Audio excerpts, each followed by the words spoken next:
जय मसीह की मेरे प्रिय साथियों, आज का वचन यूहन्ना के सुसमाचार से लिया गया है।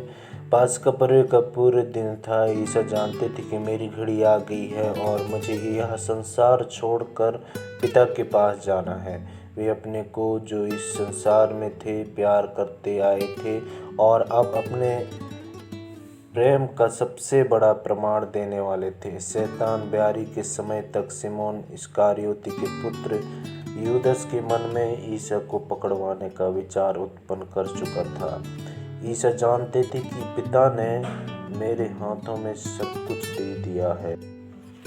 मैं ईश्वर के यहाँ से आया हूँ और ईश्वर के पास जा रहा हूँ। उन्होंने भोजन पर से उठकर अपने कपड़े उतारे और कमर में अंगोछा बांध लिया। तब वे परात में पानी भरकर अपने शिष्यों के पैर धोने और कमर में बांधे अंगोछे से उन्हें पोंछने लगे। जब वे सिमोन पेतरुस के पास पहुँचे तो पेतरुस ने उनसे कहा, प्रभु, आप मेरे पैर धोते हैं? ईसा ने उत्तर दिया, तुम अभी नहीं समझते कि मैं क्या कर रहा हूँ, बाद में समझोगे। पेतरुस ने कहा, मैं आपको अपने पैर कभी नहीं धोने दूंगा।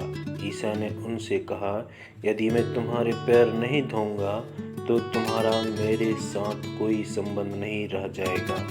इस पर सिमोन पेतरुस ने उनसे कहा, प्रभु, तो मेरे पैर ही नहीं, मेरे हाथ और सिर भी धोइए। ईसा ने उत्तर दिया, जो स्नान कर चुका है उसे पैर के सिवा और कुछ धोने की जरूरत नहीं है, वह पूर्ण रूप से शुद्ध है। तुम लोग शुद्ध हो, किंतु सबके सब नहीं। वे जानते थे कि कौन मेरे साथ विश्वासघात करेगा, इसलिए उन्होंने कहा, तुम सबके सब शुद्ध नहीं हो। उनके पैर धोने के बाद वे अपने कपड़े पहनकर फिर बैठ गए और उनसे बोले, क्या तुम लोग समझते हो कि मैंने तुम्हारे साथ क्या किया है?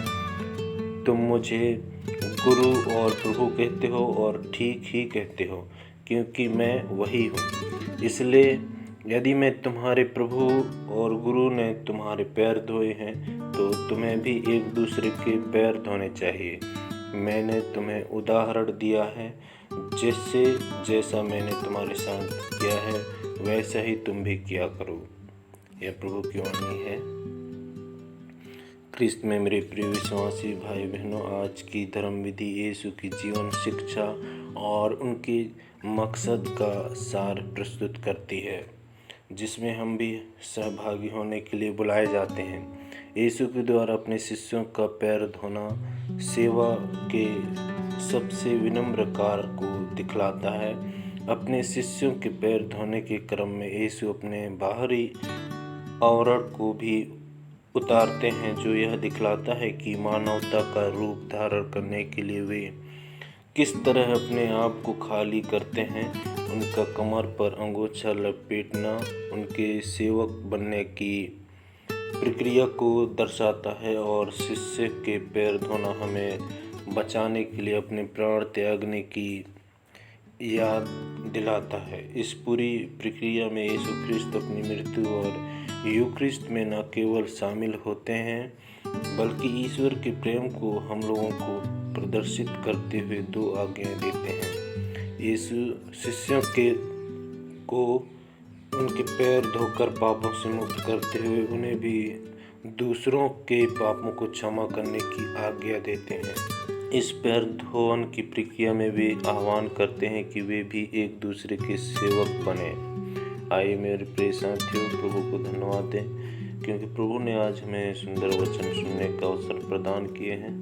इन सारी वरदानों के लिए हम पिता परमेश्वर को धन्यवाद देते हैं, उसकी आराधना स्तुति करते हैं।